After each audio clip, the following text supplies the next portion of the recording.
నమస్కారం. Welcome to I dream. ధర్మ మార్గం విత్ విజిత కార్యక్రమానికి స్వాగతం.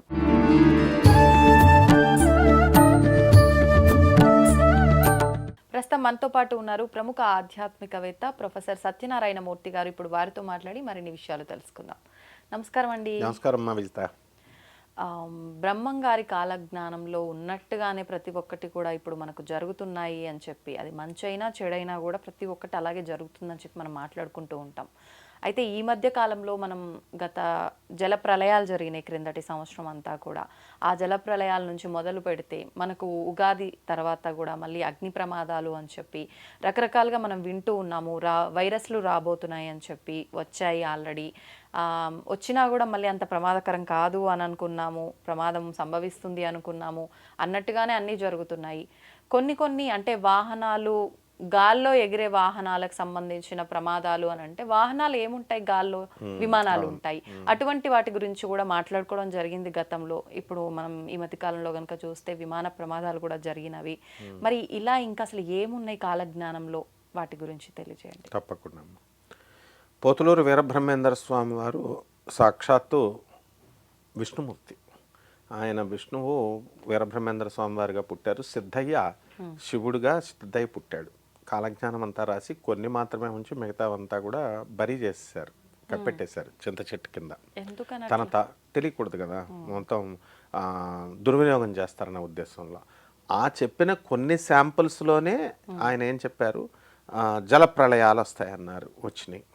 తర్వాత చక్కగా ఈ 2025 సంవత్సరం నుంచి ఈయన ఒక్కటే చెప్పిందే కాకుండా నాస్ట్రోడామస్, ఫ్రాన్స్కి చెందిన ఆస్ట్రాలజరు, తర్వాత వంగా బాబా, కళ్ళు లేనటువంటి ఆమె బల్గేరియన్ దేశస్తురాలు ఆస్ట్రాలజరు, వీళ్ళంతా కూడా చెప్పారు 2025 నుంచి అని వీళ్ళు చెప్పారు. బ్రహ్మం గారు ఏం చెప్పారంటే మీనరాశిలోకి శని ప్రవేశించిన తర్వాత అన్నారు. మనకి మీనరాశిలో నుంచి శని ఎప్పుడు ప్రవేశించాడంటే మార్చి 29, 2025 సంవత్సరంలో ప్రవేశించాడు. దీనివల్ల మనకి మొట్టమొదట జలప్రయాణం, తర్వాత ఎర్త్ క్వేక్ వచ్చింది. మైనార్లో జరిగింది, థాయిలాండ్లో, బ్యాంకాక్లో, ఇవన్నీ ఎర్త్ క్వేక్, ఇస్లామాబాద్ అన్నీ కూడా. తర్వాత యుద్ధాలు అన్నారు. పాకిస్తాన్ అండ్ ఇండియాకి మనకి సర్జికల్ స్ట్రైక్ మొన్న మళ్ళీ జరగడం, పహల్గాం దాడి తర్వాత 2 జరిగినాయి. యుక్రెయిన్ అండ్ రష్యాకి వారు ఇంకా జరుగుతూనే ఉంది. తర్వాత దానికి ఒక రెజల్యూషన్ వస్తుందన్నారు వంగాబాబా గారు, వస్తుంది ఇప్పుడు. అలాగే నెక్స్ట్ మళ్ళీ ఈ యొక్క ప్లేన్ క్రాషెస్ నువ్వు అన్నట్టుగా ఆకాశంలో నుంచి పక్షులు పడిపోతాయి అన్నారు. అది కోడెడ్ లాంగ్వేజ్లో చెప్తారన్నమాట. సో ఆకాశంలో ఉన్నటువంటి దీంట్కి ఎప్పుడు జరుగుద్ది అన్నారంటే శని మీనరాశిలో ఉన్నప్పుడు జరుగుద్ది అన్నారు. నిన్న జరిగినటువంటి అహ్మదాబాద్లో ప్లేన్ పడిపోవడం.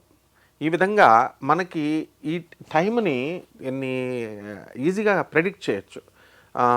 మనం అనేక కాలజ్ఞానాల్లో అనేక సార్లు మనం చెబుతూ వీరబ్రహ్మేంద్ర స్వాములు వారు చెప్పిన అక్షరాల జరిగినటువంటి ఇన్సిడెంట్స్ 2025 గురులో శని మీనరాశిలోకి వచ్చినప్పుడేమో ఈ యొక్క యుద్ధాలు, వర్షాలు కూడా తక్కువగా ఉండడము, క్షామం రావడము, వైరస్లు వస్తాయన్నారు, కరోనా మళ్ళీ మ్యూటేషన్ చెంది వేరే రూపంలోకి రావడము, ఇవన్నీ కూడా జరిగినాయి.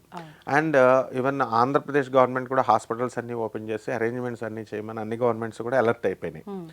నెక్స్ట్ అయితే అది అంత బలంగా రాదు అని చెప్పారు. నెక్స్ట్ శని మేషరాశిలోకి వచ్చినప్పుడు అంటే నెక్స్ట్ అనదర్ 2.5 years 2027.5లో కూడా వైరల్ ఇవన్నీ కూడా బయోవారల్ రావడము.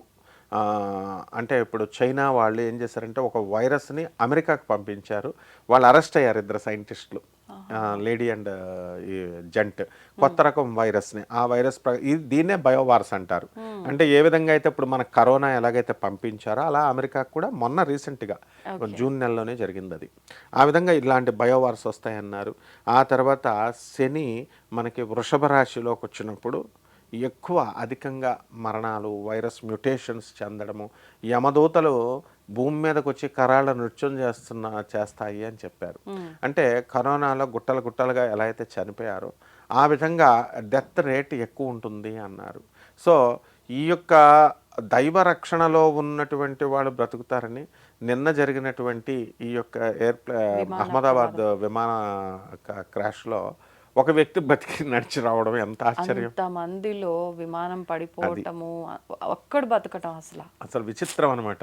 ఎందుకనంటే జస్ట్ చిన్న జర్క్ వస్తేనే, బస్సులో చిన్న జర్క్ వస్తేనే నడుము విరిగిపోతుంది. అలాంటిది ప్లేన్కి అంత ఇది జరిగి అతను జేమ్స్ బాండ్ లాగా నడిచి వస్తున్నాడంటే విచిత్రం అనమాట. సో దీనికి సంబంధించి మహాభారతంలో ఒక కథ ఉందన్నమాట.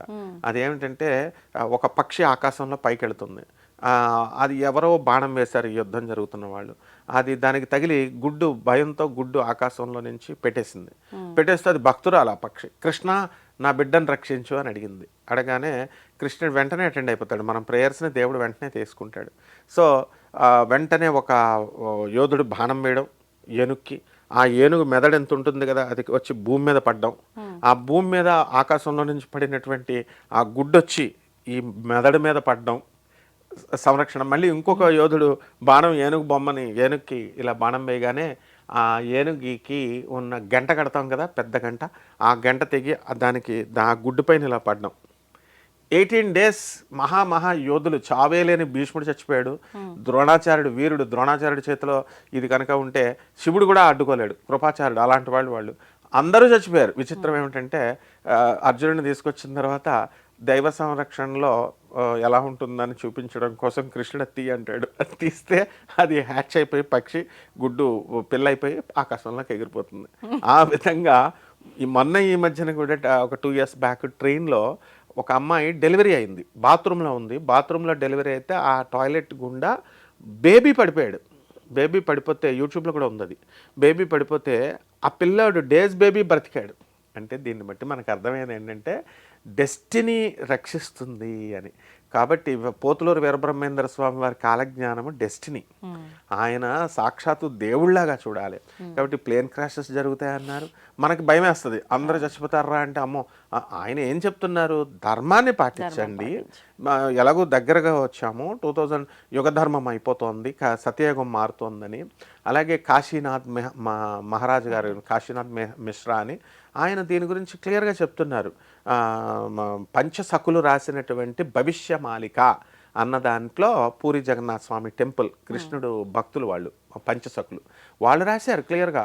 కలియుగాంతం అయిపోయింది, 1999తోనే అయిపోయింది, యుగధర్మం మారింది, ఇప్పుడు సత్యయుగం జరుగుతోంది, ధర్మం మారింది అని. ఇక్రాల మా గురువుగారు అయినటువంటి ఇక్రాల వేదవ్యాస్ గారు IAS PhD ఆయన కూడా కలియుగాంతం 1999 అని రాశారు. అంటే కృష్ణుడు అయిపోయిన 5000 సంవత్సరాలు ఆయన గోలోకానికి వెళ్ళిపోయేటప్పుడు అక్కడి నుంచి 1999కి 5000 years కంప్లీటెడ్ అనమాట కలియుగం. మనం మామూలుగా మనమైతే 2024 అని ఇప్పుడు మనం చదువుకుంటున్నాం, ఇది ఇంగ్లీష్ క్యాలెండర్. సో ఇలాంటి స్కేల్స్ డిఫరెన్సెస్ ఉంటాయి. మొత్తం మీద వీళ్ళంతా మహాత్ములు ఎవరు చెప్పినా సరే కలియుగాంతం అనేటటువంటిది బ్రహ్మంగారు చెప్పింది ఇంతవరకు ఏది కూడా ఫెయిల్ అవ్వలేదమ్మా. సినిమా యాక్టర్లు ముఖానికి రంగు రాసుకున్న వాళ్ళు మినిస్టర్స్ అవుతారు, పరిపాలన చేస్తారన్నారమ్మా, అయ్యారమ్మా. సినిమా హీరోయిన్లే అనుకుంటారు, యాంకర్ కూడా అయింది. స్మితా ఇరానీ ఆమె టెలికాస్ట్ టీవీలో యాంకర్గా చేసి ఆమె టీవీలో ఆర్టిస్ట్గా ఉన్నది స్మృతి ఇరానీ. ఆమె హ్యూమన్ రిసోర్సెస్ డెవలప్మెంట్, మానవ వనరుల శాఖ మోడీ గారే పెట్టారు, చక్కగా చేసింది. ఎన్టీ రామారావు గారు, రొనాల్డ్ రీగన్, జయలలిత గారు, సో వీళ్ళందరూ చేశారు. సూపర్ స్టార్ కృష్ణరాజు వీళ్ళంతా. మరి ఇప్పుడు ఇంకా ఇలాంటివి ఇంకా రాబోయే ఏమైనా జరుగుతాయి? అన్నీ జరుగుతాయి. ఏం జరిగే అవకాశం ఉందంటారు? తిడుతున్నారు కదమ్మా, ఇప్పుడు వృషభ రాశిలోకి శని వస్తే 1000 మంది చచ్చిపోతారు అని చెప్తుంటే వీడికి అసలు కాలజ్ఞానం. Vijitha madam please edit this, ఈయన అసలు ఇంటర్వ్యూకి పిలొద్దు అని అంటున్నారు. మరి నేనేం చెప్పు. ఇంకా ఈ పాయింట్ ఎక్కడ పట్టారు మీరు? మనం గతంలో నువ్వు చేసిన ఇంటర్వ్యూలో ఇవి చెప్పాను కదా నేను కామెంట్లో అనమాట. అప్పుడు సేమ్ ఇలాగే ప్లేన్ క్రాష్ అవుతుంది. ఎందుకంటే నేనే కాదు, అక్కడ శర్మిష్ఠా అని, ఆస్ట్రో శర్మిష్ఠా అని నార్త్ ఇండియాలో చెప్పింది. మనం బ్రహ్మం గారిని, నాస్ట్రాడమస్, మన ఈ వంగా బాబా, వీళ్ళ ముగ్గురిని ఆధారంగా తీసుకొని వాళ్ళ ముగ్గురు చెప్తున్నాం మనం. మరి వేరే వాళ్ళందరూ కూడా మేము దివ్య దృష్టిలో చూసాం, మాకు తెలిసిపోయిందని చెప్పేవాళ్ళని ఏమనకుండా మళ్ళీ వీళ్ళంతా దొంగ పూజలు, దొంగ ఇదిగా ఆ అబద్ధాలు చెప్పేవాళ్ళని వాళ్ళనేమో బహిష్కరించకుండా ఈయన పీకేయండి అంటే ఎట్లా? నేను అందువలన అందువలన నేను వాళ్ళకంటే ముందండి. విజితా మేడం అంటే ఏంటో తెలుసు నాకు, ఎక్కడైతే క్వాలిటీ ఉంటుందో అక్కడే చేస్తుంది. కాబట్టి మనం బ్రహ్మంగారు చెప్పినటువంటి కాలజ్ఞానం క్వాలిటీ అమ్మా. అందువలన నేను ప్రేక్షకులకు ఏంటంటే ప్రార్థించి చెప్పేది, ఖచ్చితంగా వీరబ్రహ్మేంద్ర స్వాముల వారు మహాయోగి. వంగాబాబా కళ్ళు లేకుండా తపస్సు చేసిందమ్మ. ఒఠాబో దేశస్తురాలు, బల్గేరియన్ దేశస్తురాలు, అన్ని సిటిజన్షిప్స్ ఉన్నాయి ఆమెకి. యుగస్లావియా సిటిజన్షిప్ ఉంది. నాస్ట్రడామస్ ఆయన ఇచ్చినటువంటిది, గోగినేని బాబు గారు వీళ్ళంతా కూడా ఏదో మామూలుగా ఇచ్చారు అని అన్న వాళ్ళకి అంతర్లీనంగా వాళ్ళకి రెస్పెక్ట్ ఉంది. బికాస్ అందరూ కూడా రెస్పెక్ట్ చేసే పర్సన్స్ వీళ్ళు ముగ్గురు కూడా. వాళ్ళు ఏమంటున్నారు, హ్యుమానిటీ దగ్గరకు వచ్చింది కాబట్టి ఏదో కలియుగాంతం అయిపోతుంది, భూములన్నీ పగిలిపోతాయి, ఆకాశం చీకటి అయిపోతుంది అట్లా చెప్పట్లా. కలియుగ భవిష్యోత్తర పురాణం కూడా క్లియర్గా చెప్తుందమ్మా. ధర్మాన్ని పాటించమని చెప్తున్నారు. కాశీరాజ్ మిశ్రా గారు, శోభారాజు గారు అన్నమయ్య కీర్తనలు, ఆవిడ ఒక బెల్ట్ ఉంది కల్కి అవతారం పుట్టింది అని, వాళ్ళంతా ఒక ధర్మం కోసం చేస్తున్నప్పుడు ధర్మం పాటించమంటున్నారు అంతే. కాబట్టి మనం చేస్తే దాంట్లో లాస్ ఏముంది? కాబట్టి ప్రళయాలు, ఈ అగ్ని ప్రమాదాలు జరుగుతాయి ఇంకా కూడా. తర్వాత వైరస్లు ఇంకా మన గురువుగారు అయినటువంటి హిమాలయ యోగి ప్రభాకర్ గారు కూడా చెప్పారు 82 వైరస్లు వస్తాయని చెప్తున్నారు. మరి వీళ్ళంతా మ్యుటేషన్స్ చెందుతూ ఉంటాయి వైరస్లు. సో పెద్దలు ఎవరు చెప్పినా, మహాత్ములు ఎవరు చెప్పినా ఇలాగ మ్యుటేషన్ అనేది మనకి మోడర్న్ సైన్స్ కూడా అదే చెప్తుంది. కాబట్టి ఇలా వైరస్లు దాడి ఉంటుంది, బయోవార్ ఉంటుంది. అండ్ మా స్ట్రాంగెస్ట్ పర్సన్ మోడీ గారు ఉన్నారు కాబట్టి యుద్ధాలను ఆపారు. కానీ మరి ఫ్యూచర్లో యుద్ధాలు తప్పకుండా యూరోపియన్ దేశము అదే మెయిన్ అంట. యూరోపియన్ కంట్రీ వల్లే మనకి థర్డ్ వరల్డ్ వార్ వస్తుంది అన్నారు. అండ్ బుద్ధిజం కూడా, బుద్ధిజం, ఆల్ రిలీజియన్స్, ఇస్లాం, క్రిస్టియానిటీ, ఆల్ రిలీజియన్స్ ఏదన్నా తీసుకో, some person comes from India. Name చేయలేదు వాళ్ళు, కల్కి అని నేమ్ చేయలేదు. అన్ని మతాలు, బుద్ధిజం చెప్పింది, జొరాస్ట్రియన్ చెప్పింది, సిక్కిజం చెప్పింది, అన్ని మతాలు ఇంచుమించు, ఇస్లాం కూడా చెప్పింది. ఇండియా నుంచి ఒకడు వస్తాడు, ఆ వచ్చినటువంటి వాడు మొత్తం థర్డ్ వరల్డ్ అన్ని దేశాల మీద కంట్రోల్ తీసుకొని థర్డ్ వరల్డ్ వార్లో జరగబోయేటటువంటి దాన్ని లీడ్ తీసుకుంటాడు అని క్లియర్గా చెప్పింది. ఏ మతమైనా సరే చెప్పలేదంటే నన్ను చెప్పమను, కంపల్సరీ భారతదేశమే లీడ్ అవుతుంది. ఇప్పుడు ఏంటంటే చైనా డ్రాగన్ దేశం అంటాము, అమెరికా మనతో ఫ్రెండ్లీగా ఉన్నట్టు నటిస్తుంది కానీ మనకి శత్రు దేశం అది. ఇప్పుడు మనం టెక్నాలజీ పరంగా ఎదిగిపోయాం, మనం వరల్డ్ థర్డ్ సూపర్ స్టార్ అయిపోయాం. రష్యా మన మిత్ర దేశము. సో వీళ్ళ టర్కీ దొంగ దేశము. వీళ్ళంతా టెస్టులు చేసుకోవడానికి మనం పనికొచ్చినాయి అనమాట. వీళ్ళంతా మనల్ని ఏం చేయలేక భారతదేశ ఆర్థిక వ్యవస్థను కనుక మనల్ని దెబ్బతీసేస్తే మనం ఇంకా వెనక్కి వెళ్ళిపోతామని ట్రై చేస్తున్నారు. కాబట్టి మనం ఆ ఛాన్స్ మనం ఇవ్వట్లా. అండ్ 2043కి మనం సూపర్ స్టార్ అవుతున్నాం, సూపర్ పవర్ అయిపోతున్నాం మనం. కాబట్టి ఈ అడ్వాన్స్మెంట్స్ని చూసి మనం గర్వపడాలి. ధర్మంగా, భారతదేశం అంటే ధర్మం, మనం ధర్మాన్ని పాటిస్తే పోతులూరు వీరబ్రహ్మేంద్ర స్వామి వారు చెప్పినట్టు ఆ విమానంలో 200 మంది పైగా చనిపోయిన ఒకే ఒక్కడు భారతీయుడిలాగా ఎలా అయితే బతికి బయటకు వచ్చాడో ఆ విధంగా మనము ఇంత ప్రపంచంలో అంతగా అల్లకల్లోలం అయిపోయి కలియుగాంతం వచ్చిన వాళ్ళు చెప్తున్నారుగా క్లియర్గా, మనం బ్రతుకుతాము ఎవరైతే ధర్మము గోవింద, అచ్యుత, కేశవ, శివ అని ఇలా చెప్పేటటువంటి వాళ్ళు, పేదలకి హెల్ప్ చేసేటటువంటి వాళ్ళు, అనాథలకి, వికలాంగులకి, సాధువులకి హెల్ప్ చేసేటటువంటి వాళ్ళు బ్రతుకుతారని చెప్తున్నారు క్లియర్గా. అంతేగాని అందరూ చనిపోతారని చెప్పట్లా. కాబట్టి వీరబ్రహ్మేంద్ర స్వామి వారు ఈ ప్లేన్ క్రాషెస్ గురించి కూడా పక్షులు పడిపోతాయని చెప్పారనమాట. అందులో భాగంగా జరిగింది. అండ్ ఇంకా వండర్స్ మనం అబ్జర్వ్ చేస్తామమ్మా. ధన్యవాదాలమ్మా. తవ్వండి, తవ్వుతూనే శివలింగం. సరే దాన్ని అట్లా కప్పేసేయండి, చూపించదండి. Krishna is there. మూర్తి పూజ కాదు, సాక్షాత్ బ్రజేంద్ర నందన భగవాన్ ఉన్నారు మూర్తిలో. ఏమీ ఆశించకుండా ఆరాధించే వాళ్ళు కూడా ఉన్నారా ప్రభుజీ? నిజమైన భక్తి అంటే మనకు తెలియదు కాబట్టి